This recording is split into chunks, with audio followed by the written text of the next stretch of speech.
Quack. Quack. Quack, quack, quack, quack. Quack. Quack. Quack. Melvin. Oh! Quack. I am your host, Adam Shemek. This is the Quack 12 podcast. That's right, baby doll. That's right. I am joined, as always, by this beautiful man next to me. What is your name again? Aaron Schroeder. What is your name again? Dave? Dave, is it? Dave? Well, my friend, we don't have, we got so much freaking news to talk about nowadays. Yeah, we're in the off season. First of all, yes, this is the Quack 12 podcast, the most official, unofficial Oregon Ducks podcast on the interwebs. Why don't you help us out? Why don't you go to Apple Podcast? Give us 5 stars. Leave us a comment. It helps so much. If you're a loyal fan, hey, it's free to do, and it'll give us a smile. And we'll read out your comment even on the pod. Who knows? Maybe we'll remember to do that. But it's going to be an interesting ep. Because not only do we have some a bunch of news that no one could have seen coming, we also have. Oh yeah, we got some shocking news here. We also have a little surprise for my co-host Aaron Schroeder here, who's in his beautiful studio. As anyone who's watching this on our YouTube channel, Quack 12 Podcast YouTube, you'll see him in this beautiful setup, truly beautiful home studio setup. It just looks like a beautiful place. It looks like that 70s show kind of vibe. I've got it set up for the holiday. I'm going to spend all my time down here. And I'm going to write probably what will be considered our generation's pet sounds. That's wonderful. At first it sounded sad, but at least you're getting something productive out of it, you know? At least there's beautiful artwork coming out of it. Well, let's start off. Let's rip the Band-Aid off with some of this sadder news, right? Oh, wait. This is some of the surprising out of nowhere news?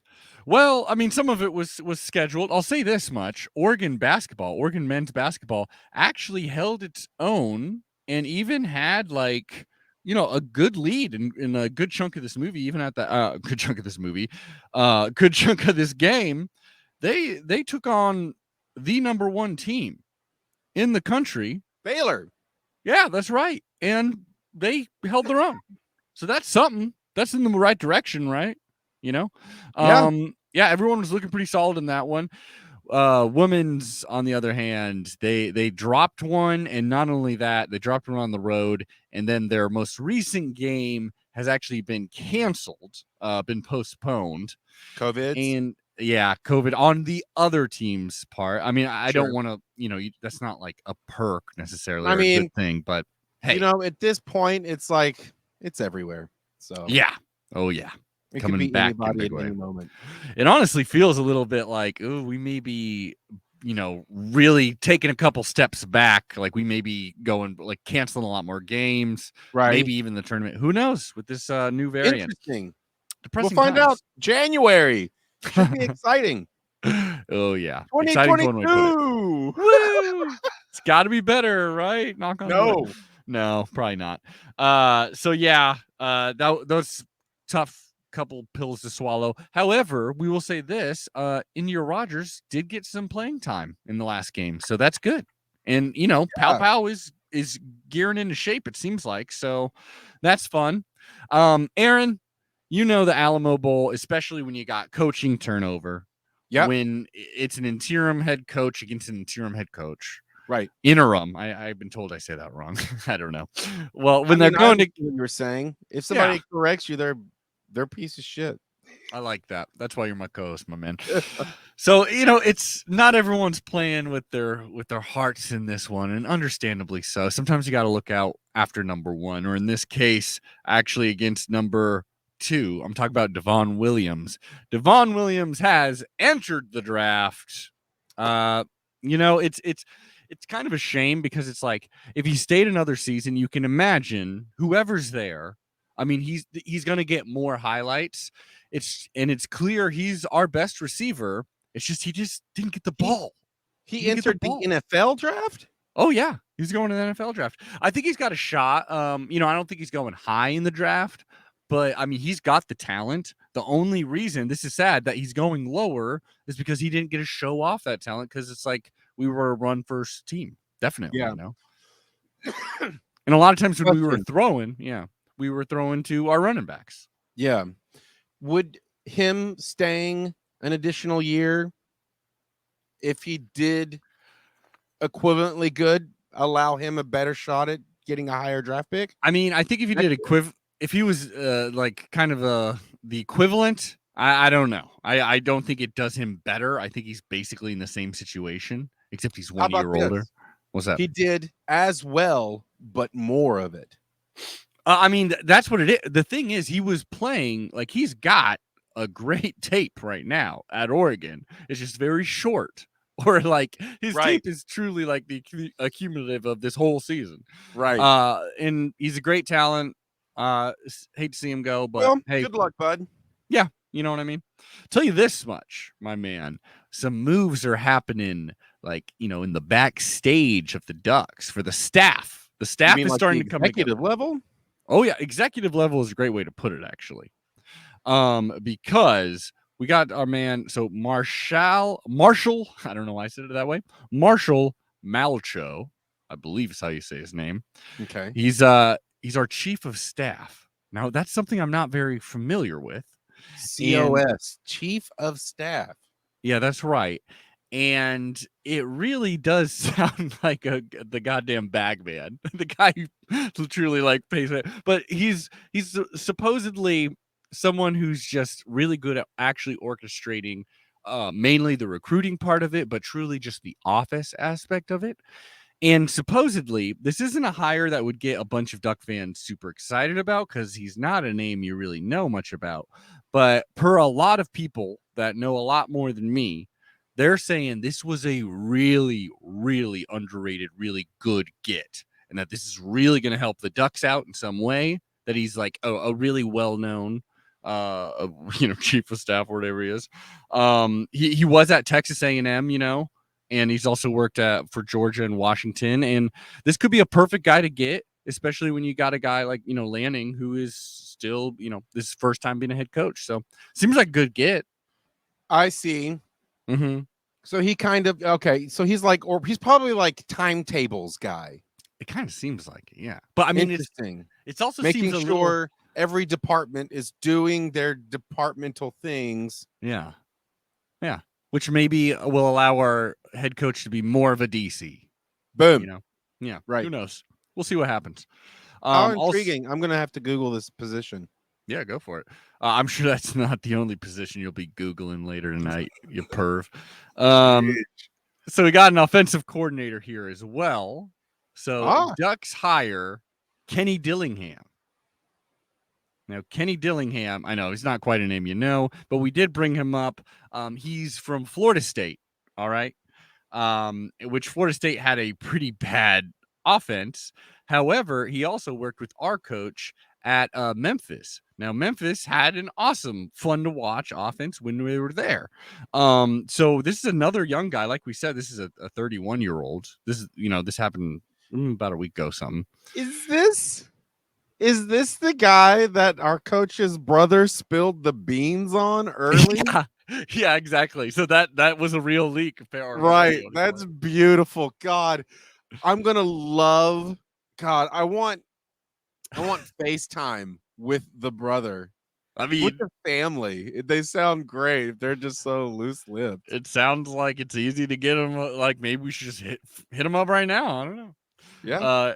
Kenny Dillingham. So I don't know. It'll be interesting to see what he does. It's hard to say right now. I mean, he's a young guy. He's impressive.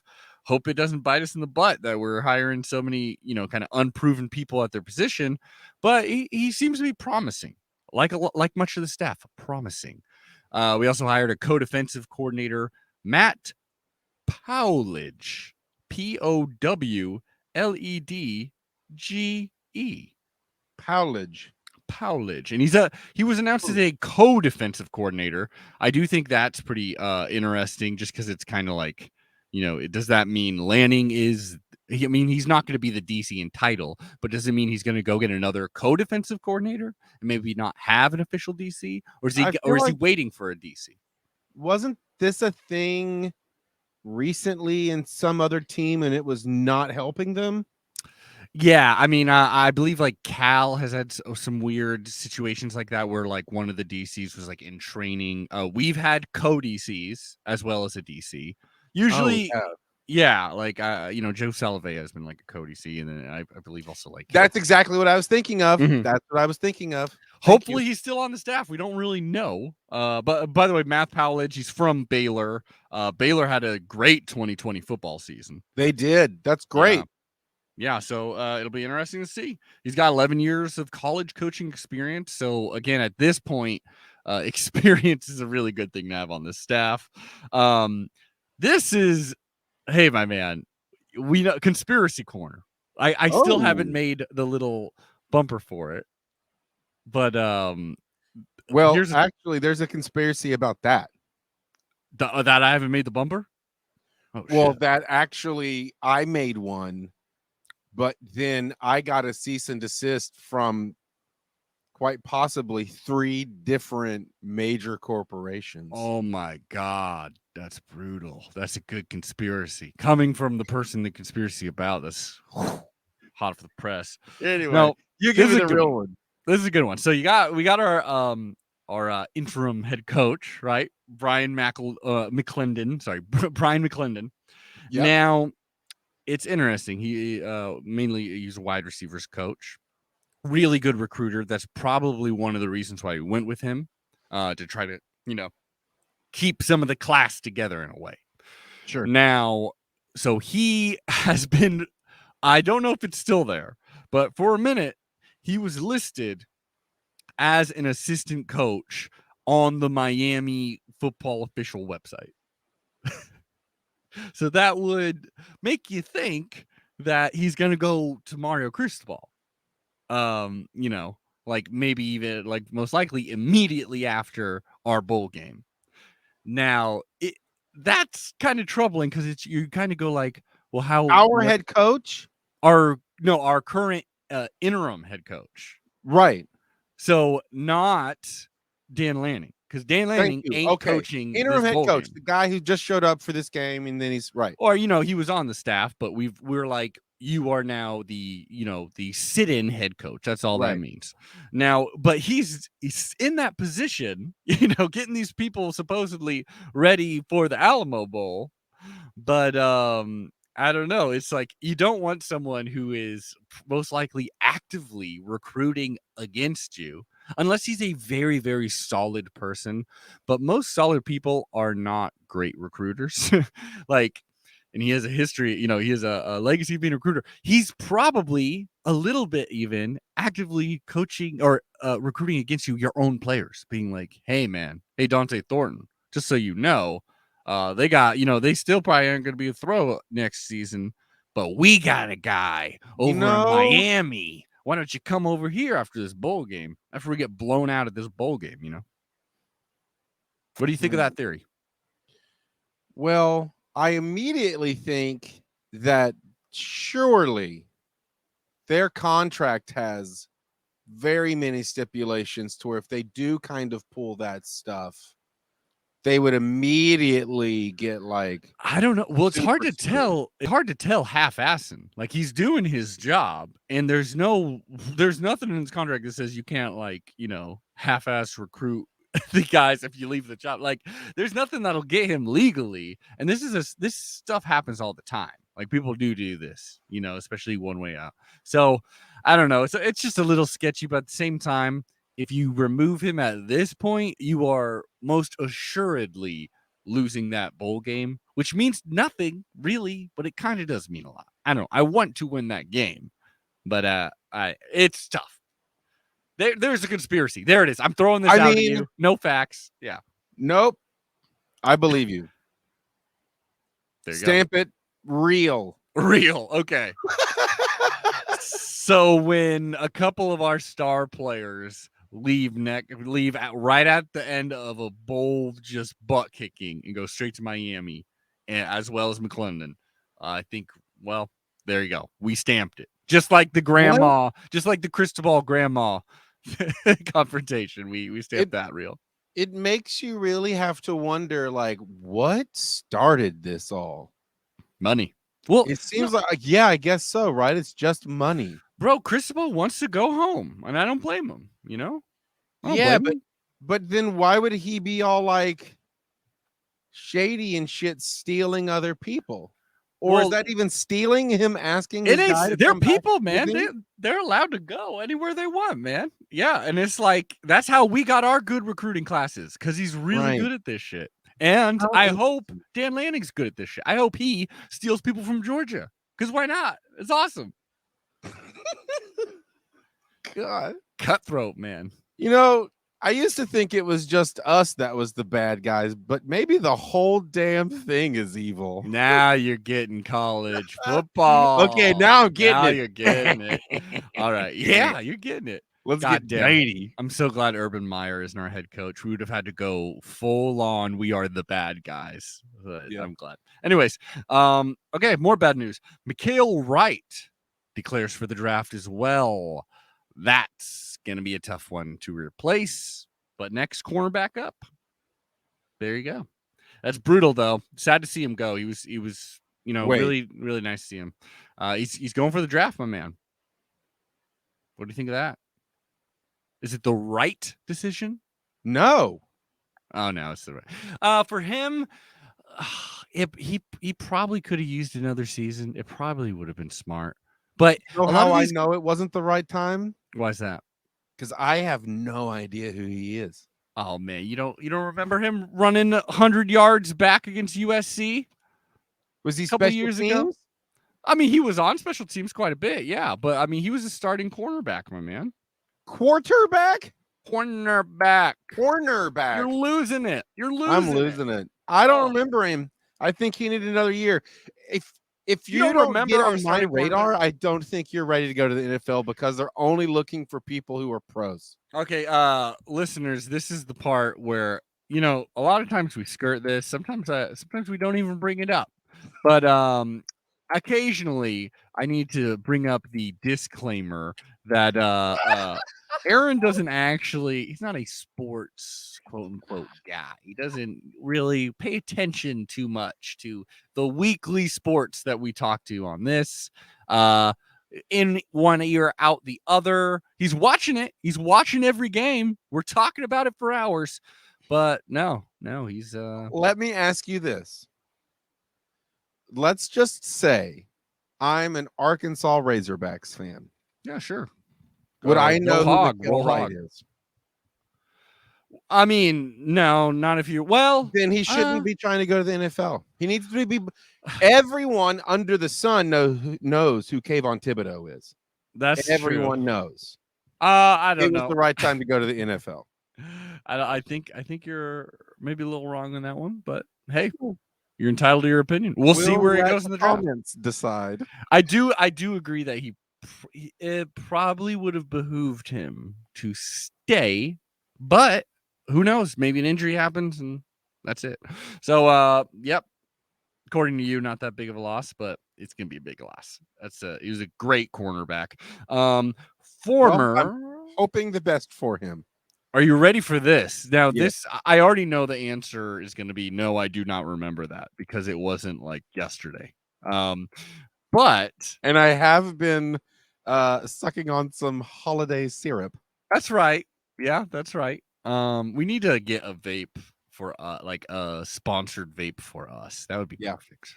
Just smoke. Yeah, we need that. Anyways, so hit us up, please. Bubblegum cherry, please.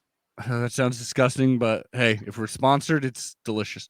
Now, Aaron. Yo. I want to take you back. Now, we did in fact have this podcast at this time, so there's no excuse for that. We did cover this game. Do you remember 2019, the year 2019? The year before the Great Awakening? Yeah. Yeah, sure. Now, do you remember there was one huge game at the beginning of 2019? It was a big game because it was a rematch against someone who beat us in the national championship game, just like against Ohio State. But this is a different team, supposedly a neutral site, but we had to go down south to play it. We lost a bunch of wide receivers and a tight end right before this game. It was a crucial game to figure out what Cristobal was going to do, if he was actually going to be able to really like match up against strong SEC talent like this. I'm talking about week 1 against Auburn, Oregon versus Auburn. Now, we lost that game. We lost that game, even though we looked, I mean, it was a very Cristobal kind of loss where it's like, man, I wish this offense was doing a little bit more. And then people being like, it's because our quarterback sucks, even though he was NFL MVP right now, basically. I mean, it's the exact same thing, basically. But we end up losing. Is he really MVP?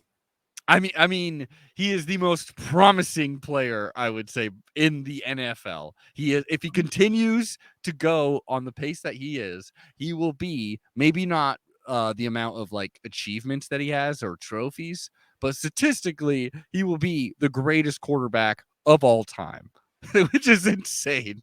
But yeah, that's Justin Herbert for you. But he's like the new John Elway. I mean, basically. But he lost against Auburn. And actually, if you remember, there was a chance that he had a Hail Mary to possibly, who knows, win it. Like, it was it wasn't crazy to the longest, Hail Mary. And he just threw it over the end zone. You remember that one? Just like threw it, I do remember that. 1,000 miles in the air. And so the reason why I bring up this game, I was about to ask. Yes.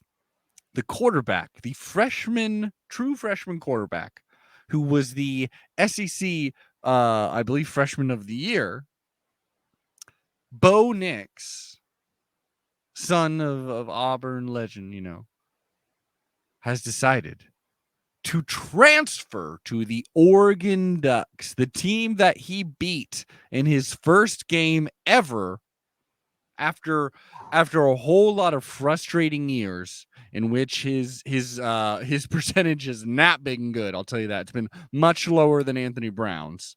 He's also been so now we've got this garbage dude who beat us once. Dude, I'll tell you this.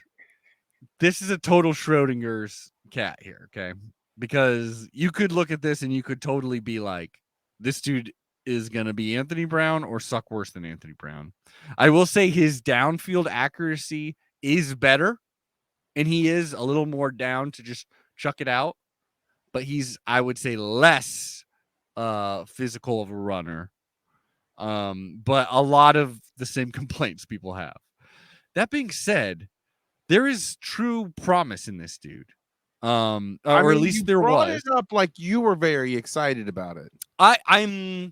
I'm truly not one way or the other, because it's just like, I don't know. But I'll tell you, and especially because we're going to have a new OC, and we should say this, Dillingham worked with Nix at Auburn. Really? Yeah. And so they have that connection. They're going to be running different offenses, but so that's why he wanted Bo Nix, because Bo Nix was unhappy with just being shat on at Auburn by their entire fan base. And so now he's going to come. Great. Yeah. The same thing may happen to him in Eugene, as we've learned. But he has 2 years eligibility. He has talent. Right. That was my next question, because I was going to be bummed if it was 1 year. Yeah. But 2 years is great.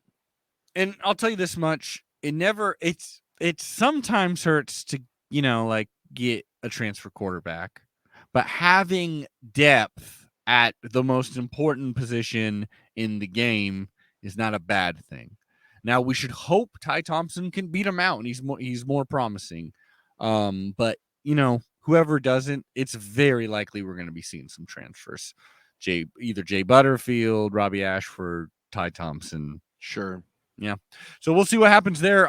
It's an interesting storyline. I'm not super excited. I'm not like crazy bummed like some people are. I don't know. Right. You know what it's super ripe for, but I think it's owned by Reebok.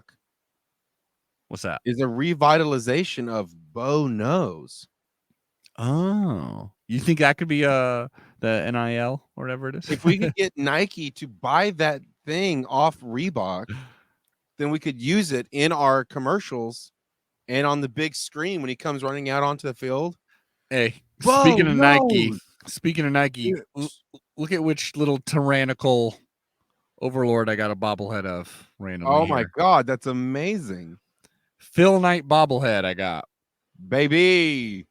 That is great. There he is. Uncle Phil. He's going to kiss the camera. All right. That's basically all the news I got, per se. I mean, basketball, kind of bummer, kind of some good stuff. Well, hey, what was it about the guys that all of a sudden looked good? Just hitting? Yeah. Oh, they're definitely flowing a lot more in the defense than they did. Like they're wrapping their head around it, and that's always seems to be the thing that's holding these Dana Altman teams, a step or two behind.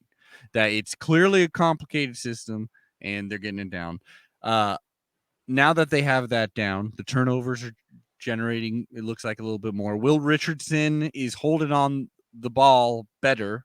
Absolutely. Nafali Dante is getting healthier, getting more aggressive. Not only that though, but Frank Kepnong.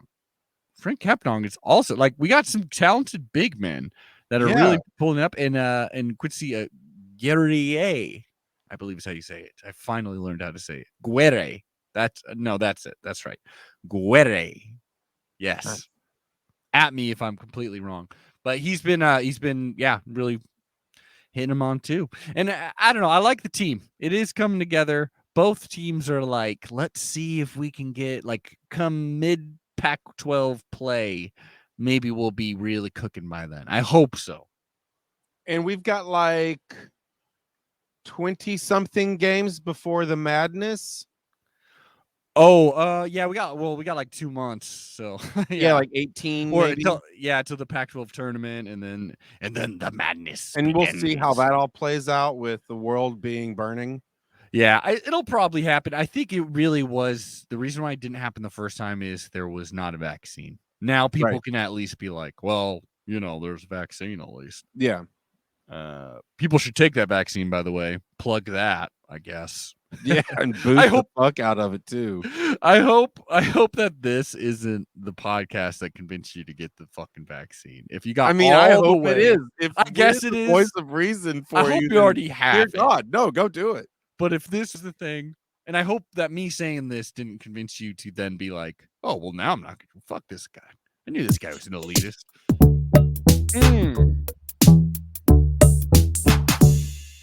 I almost forgot about that. Aaron put it in earlier. Aaron is on the keys, by the way. We've added this new little fun thing to it, and we're the only podcast that does this, and I like that. Give us a little more, because we're going to our next segment. It's going to be a fun one.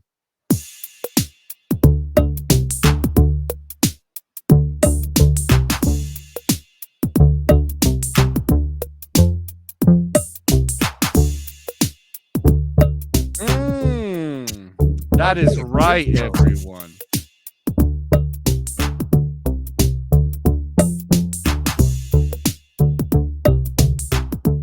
That is right.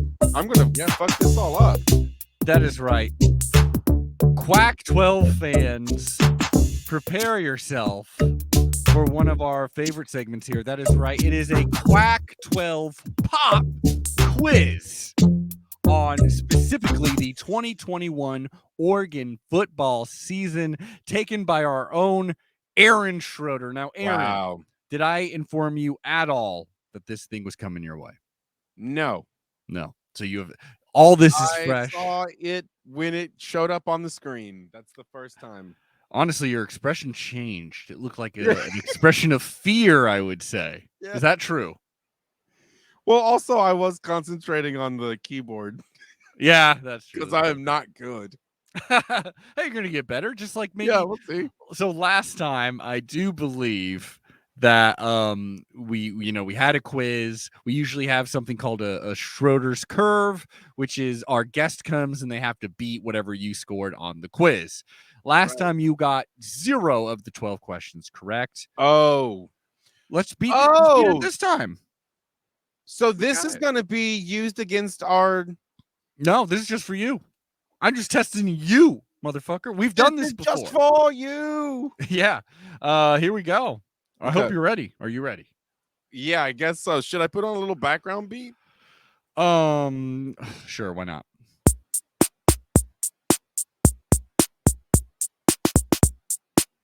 That may be too much, actually. I'm not sure if I can handle that. Well, I don't know. It kind of grew on me, actually. Yeah. We'll take it down a little bit. How about there? A little bit more. It's good. All right, everyone. Actually, no, I hate it. Turn it off, please. Here we go. All right, so we've got question 1. Quack. All right. So, in 2021, who scored the final touchdown in the Week 1 contest between Oregon and Fresno State? Was it D, Travis Dye, U, Anthony Brown, C, CJ Verdell, or K, Johnny Johnson III? Dang, great question. Thank you. Do you remember this game, Week 1? From the hip, I'm going to have to say, I think it was CJ Verdell, C. Are you sure about that? Too late. No, you already put it my in. My gut says Anthony Brown Jr. It was Anthony Brown Jr. I know, because he scored so many, I think. Do you remember? Because it really began the kind of trend of long Anthony Brown Jr. touchdown winning runs. Right. You know, yeah. So this is one of them. It was a long one. It did not make us feel all that good because we were like, if we could barely beat Fresno State, what are we going to do against Ohio State? Hey, but we found out what we're going to do. Do I get a point for that? Because I did say my gut was telling me. I'll tell you this. No, you don't. Okay. Fair. I'll go with my gut every time. Oh, wait. I forgot we made this whole thing. Question 2. Quack, quack. That is right. Aaron Schroeder, the next question comes to you since you are the only guest on this. Before Oregon's win in the Horseshoe, that is, of course, against Ohio State, what was their record against the Buckeyes? Talk about historical record here. Was it 12 wins, 0 losses, 1 win, 1 loss, 0 wins, 9 losses, 2 wins, 10 losses? And just so I'm clear, we're putting Oregon's number first. Yes, it's from the Oregon perspective, just like this entire podcast. Right. C, 0 wins, 9 losses. C, 0 wins, 9 losses. I don't care if it's your final answer because it most definitely is. And it's a correct one. Yes. For some reason, though, I thought it was 7 losses, but no, it was almost 10. 1 point on the board. Looks beautiful. Oh my goodness. Okay. Now into the quiz, because 1 out of 2 ain't bad. I mean, it's your record already. Let's see if we can double it. Question 3. Quack, quack. How many Ducks scored their first career touchdown against the Stony Brook Seawolves? Now, as you remember, the Stony Brook Seawolves, that was quite the beat down. And it was, however, and Ty Thompson came in later in that game. I'll tell you that much. Probably shouldn't even tell you that much. And it opened things up for a whole lot of young Ducks. Do you want to tell me do you want to read out the answers or just me say it? Oh, yeah. D, 4. U, 3. C, 2. Or K, 5. I think it's K, 5. You're going with K. Yeah. Aaron, so close, but so wrong. It was close. I'm glad you went for it. It was actually 4 Ducks scored. So I gave you a little hint there with Ty Thompson. That was his first touchdown pass. Now, the other ones were Trey Benson, the running back, actually ran in one. He finished the day with 11 yards and a touchdown. And also, these are the things I should already know. Dante Thornton had one. It was a pretty impressive one. And then Terrence Ferguson, because Ty Thompson threw to Terrence Ferguson. It was a little wobbly. And there you go. there's all your Ducks. Who Love scored in it. that bad boy? Man, It was a historic I wish it was game. 5 though. Hey, For my own sake. yeah. On to the next one. All right. Question 4. Which team did Oregon score the most points on this season? Was it D, the Colorado Buffalo? Was it U, the Stony Brook Seawolves? I love that name. C, the Arizona Wildcats? Or was it K, the Oregon State Beavers? In the game not called the Civil War anymore. I think it's you, Stony Brook. Stony Brook, in that game against those dang Seawolves, we scored 48-7.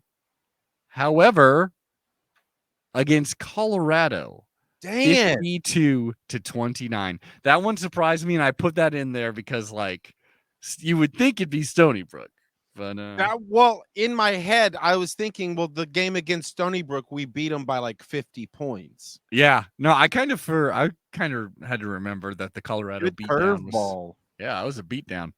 Hey, you're still a winner in my book. You still got one right. So, on to the next one, friend. Question 5. Wait, did you say you got more than one right? Did I? I don't think so. Okay. I don't think so. Anyways, what was Camden Lewis's kicking ratio? Now, was it D, 10 of 17, U, a perfect 19 of 19, C, 16 of 17, or was it K, 12 of 15? Well, I definitely remember one, but that makes me believe there must be more. But I don't think it was 10 of 17. So I'm going to go K, 12 of 15. 12 of 15. Oh, we love our Camden Lewis so, which is why you got this one right. Yeah, baby. You know what's interesting? So he was, pretty late in the country. He was one of the only perfect kickers until he got to Utah. He missed that field goal. That's the one I remember. Then in the Pac-12 championship, no, I think he missed 2 actually, and then he also missed another one in the Pac-12 championship game. Great. So it came at all 3, and it was all against Utah. That's tough, isn't it? They put a hex on us or something. I hate it so. Or the game is rigged. Do you think they're going to beat Ohio State, by the way? No. You don't think so? No, not at all. Okay. Well, there you go. If they do, then absolutely the game is rigged. They paid somebody somewhere. That deep, that conspiracy corner. That Mormon money. I get you. Yeah, probably, maybe. Question 6. Who led the team in solo tackles, Aaron? Was it D, Kayvon Thibodeau? U, Verone McKinley III, C, Noah Sewell, or K, Mikhail Wright? Interesting you put Mikhail Wright in there. Yeah. Well, he deserves his credit. My heart wants to say Kayvon Thibodeau, but for some reason I feel like Noah Sewell was kicking ass for a long time. But Aaron, in the end, I'm gonna go with Kayvon Thibodeau. Are you sure? No, I'm going with Noah Sewell. Final answer? Yeah. Yeah. Good thinking. Because now, he slowed dark horsed his way to becoming one of my favorite players. Oh, yeah. To the degree that I noticed when he cut his hair, and I was like, oh, I love his hair. Yeah. Well, it makes sense because his position, inside linebacker, he is like right there. So right there for the tackle, but also he's just an amazing elite talent. That is his job. And not only that, but the position next to him was injured so often that they wanted a sure thing, and he was out there for so many reps. Yeah. And he's just good at freaking tackling. And a lot of times Kayvon Thibodeau, it's just a lot of these positions. Like 2 of them are defensive backs, so they're a little further back. So if they're leading your team in tackles, that means your defense is probably shit. I had to remind myself that most of Kayvon Thibodeau's tackles will probably be on a quarterback, whereas Noah Sewell's could also be on a running back. Yeah, tight end. Yeah, it's less likely Kayvon's getting actually the tackle there, but I mean he'll do it. So I believe, if I'm correct, that was question 6. Yeah, it says 3 down there. That's your score, my man. Oh, nice. The problem is I can't quite remember which one I did, so I guess I'm going question 7. Why not, bro? I haven't really been paying attention. I know this is always this is the problem with this show, everyone. I can figure this out. We're 2 classic slackers. Just look at the one you clicked on last and then do the next one. If I do that though, like I got to go all the way back around. It's listeners, I swear we put in a lot of work, and then in the end, thank you. That's what I wanted.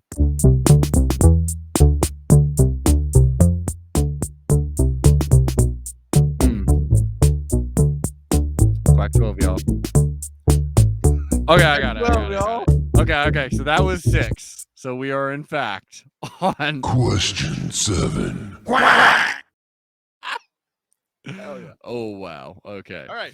So question 7. Which stat is the highest number? Was it Verone McKinley interceptions? Was it Anthony Brown interceptions, as in how many he threw? Was it Kayvon Thibodeau sacks or Devon Williams touchdowns? Take your time. Take all the time you need. It's a tough one, I know. It has to be between C and K. And Devon Williams lit up the scoreboards for a little bit, but Kayvon stayed pretty thorough. So I will go with C. Kayvon Thibodeau sacks. We know you're a sucker for Thibodeau. Is it going to hurt you in this one? No, it will not. My man, wonderful. Man, I'm on fuego. Yeah, well, I mean, to be fair, the last quiz we did was tailored for our friend who, specifically said this year, this is my favorite player, and this is this. This is this season. He literally requested years in which I didn't even know Oregon Ducks were a football team. Yeah, exactly. But hey, we love you. We love you nonetheless. Now, let me tell you. So Kayvon Thibodeau, I got this right here. The number of sacks this wonderful man had. 7 sacks. 7 sacks. Oh wow! Which is, I figured 11 or 12. Well, he missed like what, 3 games or something like that, and missed half of the first game and a half of another game. Like he would have had it if he was in there more, So let me ask you this. What's that? How many touchdowns did Devon Williams have? Now, Devon Williams, he had less than you would think, unfortunately. He had 4 touchdowns, but he actually led all receivers in touchdown catches too, which is kind of like, ooh boy, that ain't so good. For real. Yeah. Actually, Travis Dye, though, now I'm curious in this. Travis Dye had like 15 total touchdowns or something like that.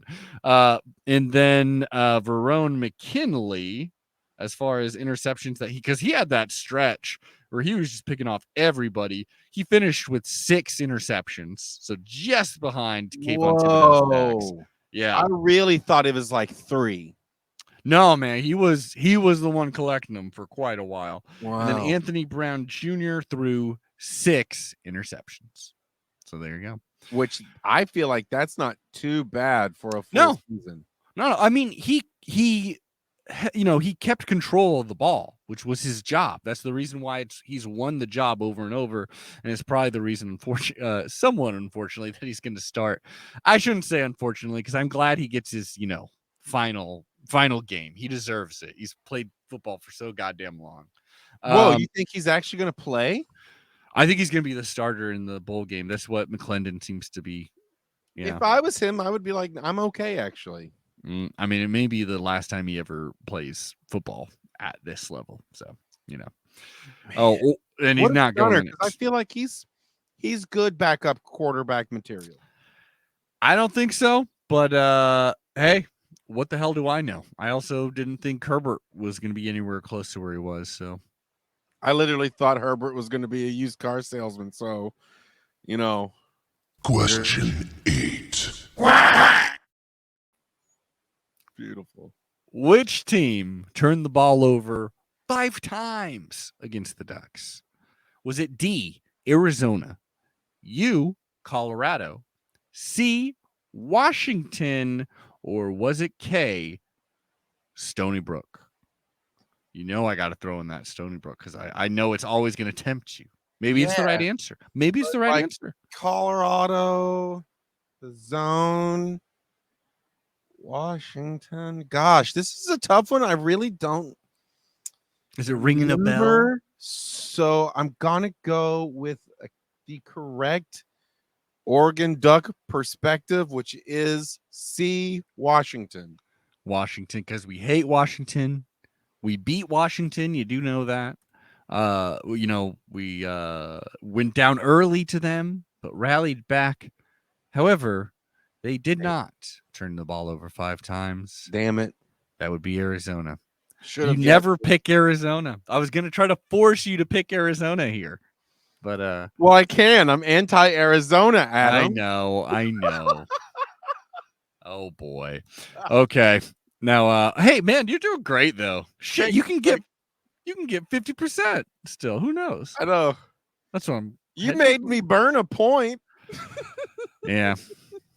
You knew the right answer, you just refused because of your No, I didn't know the right answer at all. Question number 9. That's the only one where it's number 9. All the other one is like question 8, question 7.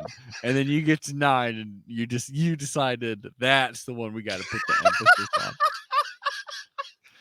It needs that extra beat. Yeah. No, and actually I do like it. I just want to point it out. Which is true about Oregon versus UCLA. That is the game Oregon versus UCLA that was played in the 2021 season. Was it D, Anthony Brown Jr. was 29 of 39, 296 yards through the air, 2 touchdowns and 2 interceptions? Was it 7 McGee, 1 carry, 72 yards and a touchdown? That's U.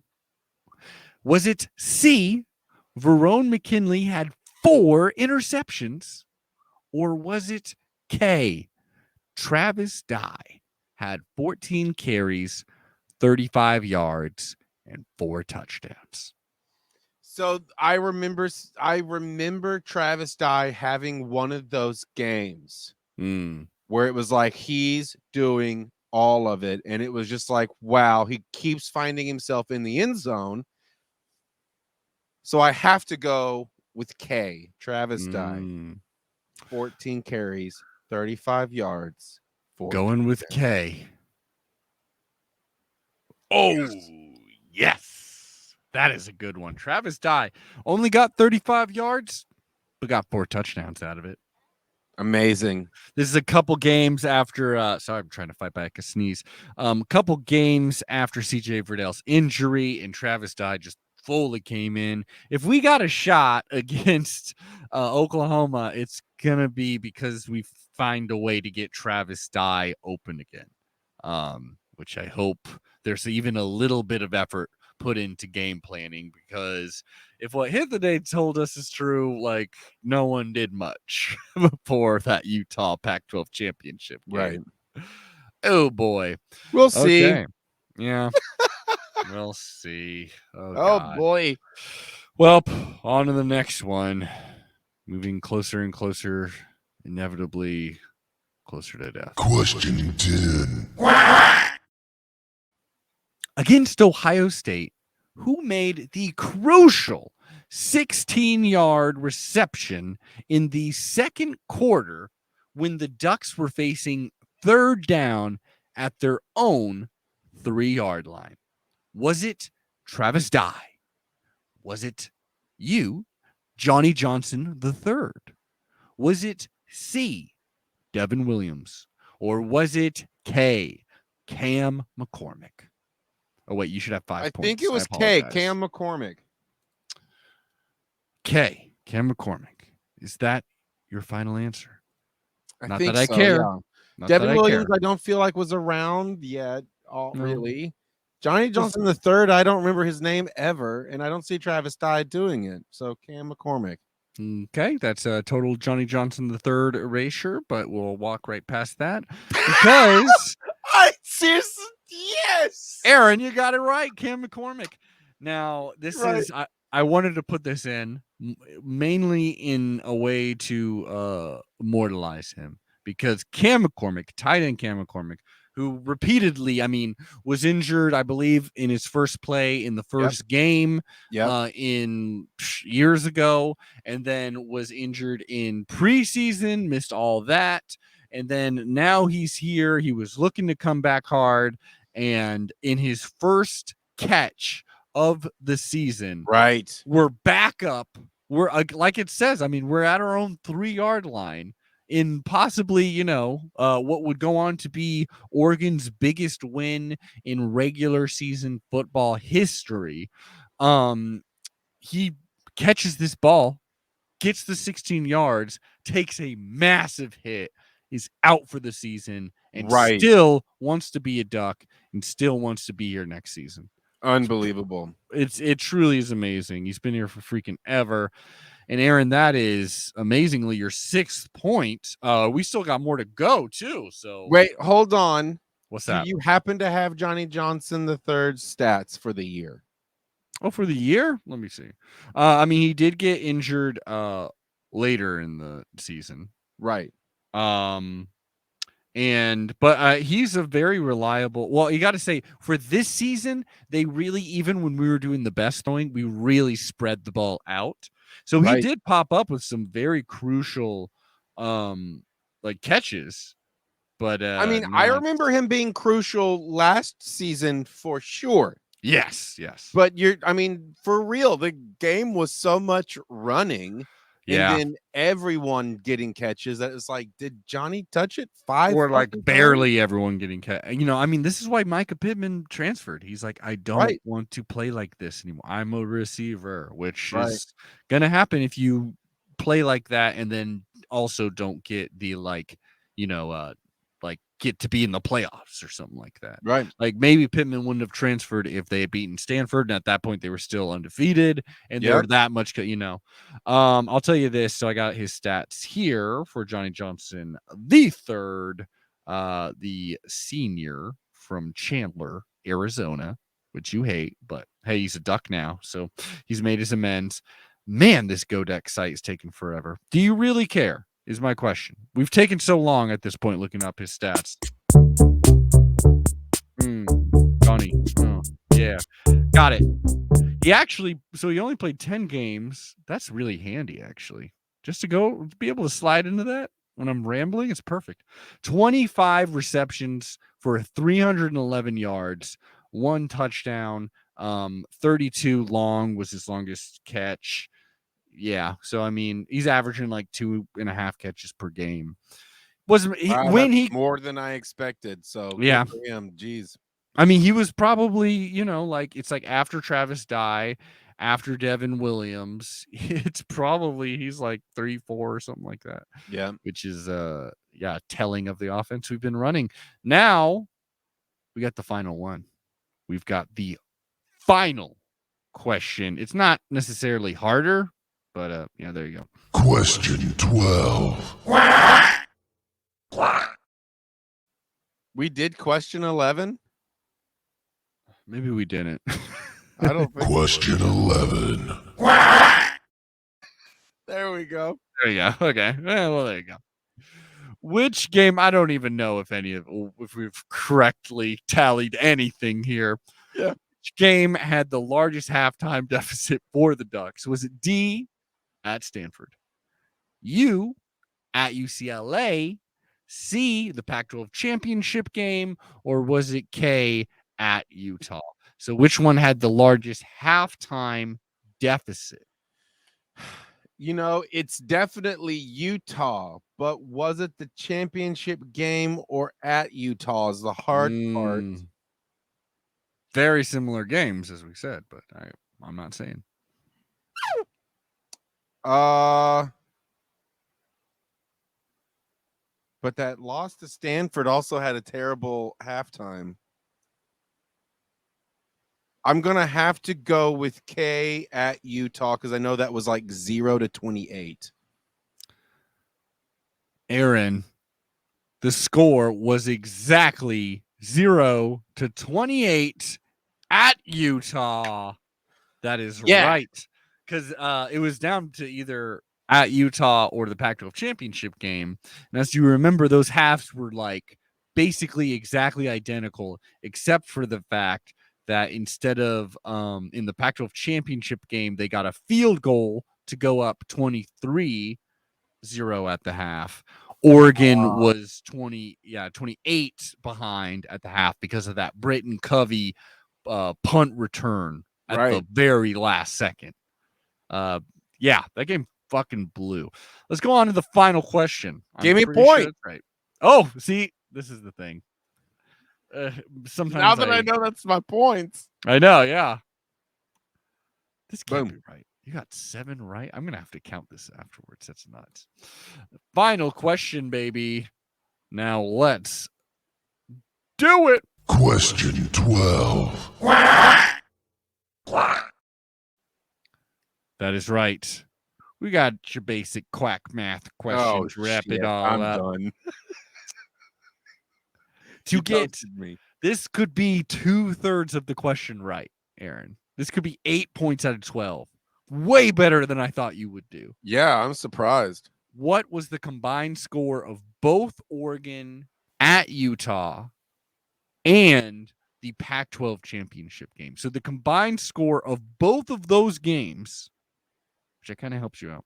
Utah, was it D, Utah 68, Oregon 21? Was it U, Utah 54, Oregon 7? C, Utah 76, Oregon 17? Or was it Utah 38, Oregon 21? This is by far my least favorite question I wrote, and it is also the last one I wrote as I frantically was getting prepared for this episode. I'm going to have to go with C, Utah 76, Oregon 17, because I know in one game against them, we only got 10 points, I think. And if it couldn't be 21 because of that. We wouldn't have gotten 11 points. So it's got to be Oregon 17. C. Damn. That is right. That I'm right. That is right. Aaron, amazing work. Just not amazing work playing that instrument, but amazing work getting 8 of 12. I don't know, listeners, hopefully you were playing along. And let us know if you did better than Aaron. Let us know if Aaron is your new overlord of duck fandom. Had I trusted my gut on the first question and gone with Anthony Brown Jr. Ooh, that's and very the other true. ones really were like toughy randoms. Mm-hmm. And one of them was I couldn't pick it because it was Arizona. Oh, that's true. So I mean, I could have potentially done. I could have done great. Dear Lord. I'm actually looking at it and I'm redoing the math. Yeah, you got all these freaking right. I mean, all but 4. And you were pretty dang close to doing a lot better. Aaron, holy shit. You've been paying attention. Well, this was the first season that I watched almost every game. Yeah, you didn't watch the one game that I know for a fact you did not watch was the Pac-12 championship game. Right. And if there was ever a game not to watch as a Duck fan, that's the game, because it was heartbreaking, but also we watched that fucking game already. What you doing over there, guy? I know. I'm trying to fix this nonchalantly. No. The listeners don't know. Don't know. But like, we lost that game exactly the same way we lost. Yeah, that would be fucking the worst. Yeah, it was the worst. I sat there and I watched it, and I was just like in awe that it was like, I cannot believe I'm watching the exact same game, except we're down 23-0 instead of 28-0.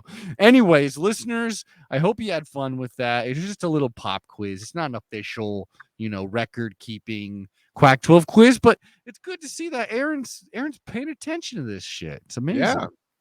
Way to go, man. Wait, have any bowl games happened? Oh, I should say this. I wish I would have updated this ahead of time, but I will say Oregon State has played against Utah State in the Jimmy Kimmel LA Bowl. I believe Jimmy Kimmel played in the marching band, which that sounds funny. I didn't see that little clip. I did watch the game, but it was a beatdown. Unfortunately, Utah State took it to the Beavs. Why? I don't know. I did not see that coming.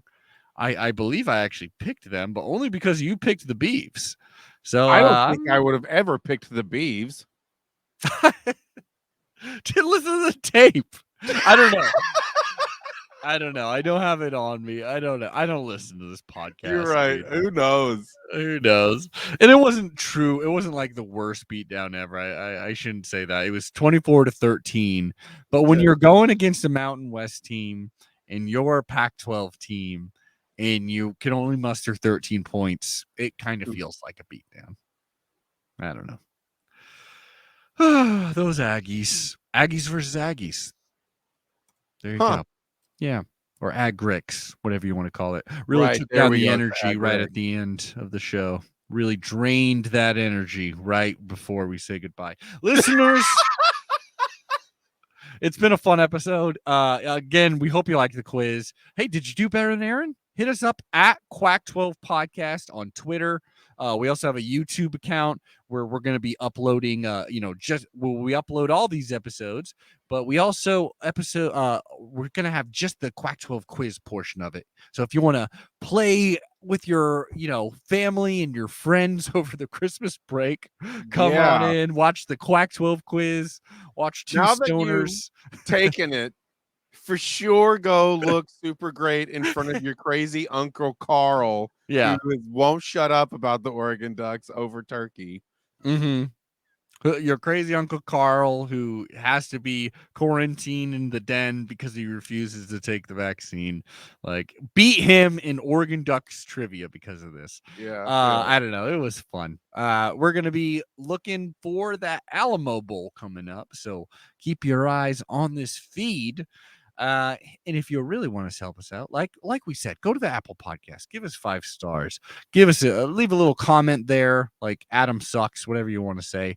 And if you want to help us out monetarily while getting some awesome Oregon Ducks content, well, why don't you go over to the Quack 12 Patreon? It's that easy. Give us a few bucks a month. Bing, bang, boom. You get some awesome content there, including a breakdown of every single Oregon football season. Well, up until 1915. We're working our way up, but still. We love y'all. God, I hope we beat the Oklahoma Sooners. Do you feel that Texas blood in you boiling now that we're going to be playing the Sooners soon? Like, does that kind of get you? Nah. That West Coast because it was really only a Longhorn thing. And even then, when I was in Austin, I didn't really give a shit. I for sure did not care about college football. Yeah, I bet. I wish we could get that. Well, but now you're getting 8 out of 12 questions right. Holy shit. I don't know if that's better. I don't think that's made you better of a person. But I mean, I can now talk to my father. Oh, wow. There you go. Football bringing families together around the holidays. All right, go Ducks. We love you all, and we'll see y'all next week. Quack, quack. Quack, quack.